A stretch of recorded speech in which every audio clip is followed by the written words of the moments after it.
Yeah, there is no doubt that we have a very narrow window of opportunity, and we have a very limited amount of time to take action. You already see the devastating effects of climate change all around us. Now, unfortunately, that comes at a time when we have geopolitical tensions.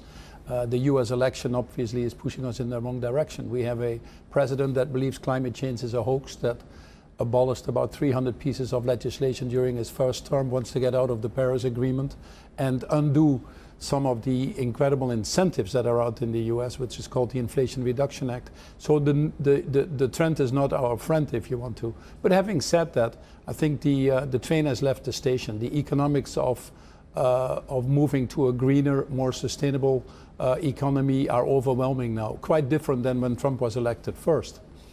I hear you, but Americans have just come off the back of, or are at the tail end of, a cost of living crisis that has just ousted, for want of other factors, the Biden administration. And you've now got a new potential energy secretary who obviously needs to get his job first, but who's saying there is no climate transition, there is no climate crisis as well. Yeah.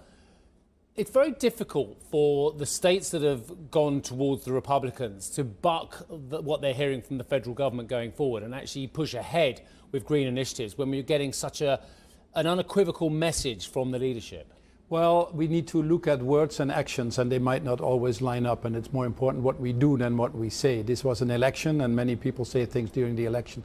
The reality is, and we all understand that consumers are worried about their wallet and if they're better off than 4 years ago, and the economy has trumped in this election anything else. But it doesn't mean that climate change is not important to them.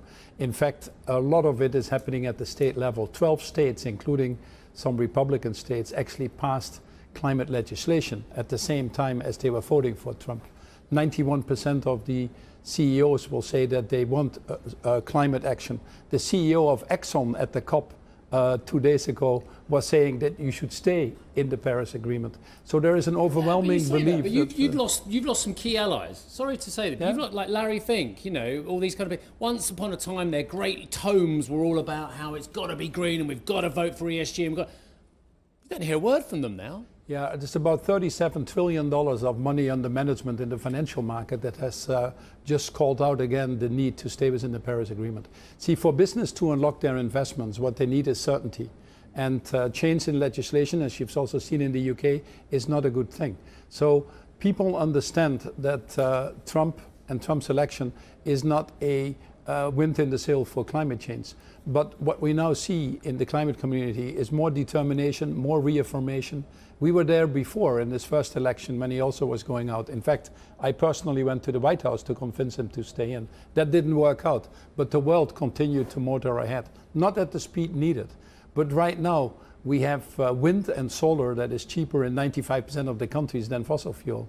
And the economics are driving it now. So whilst we will miss out on the acceleration or on the ambition, if you want to, the train has left the station. The direction is right. We just cannot afford to slow down. The current investments in green energy last year were $1.8 trillion, up 50% versus a year ago. This year, it's more likely to be $2.5 trillion.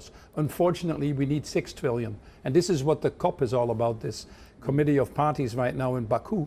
A tough one, because you need to discuss the financing. And in the time that money has run out for many governments, geopolitical tension is rising, it's not a good moment to discuss the financing.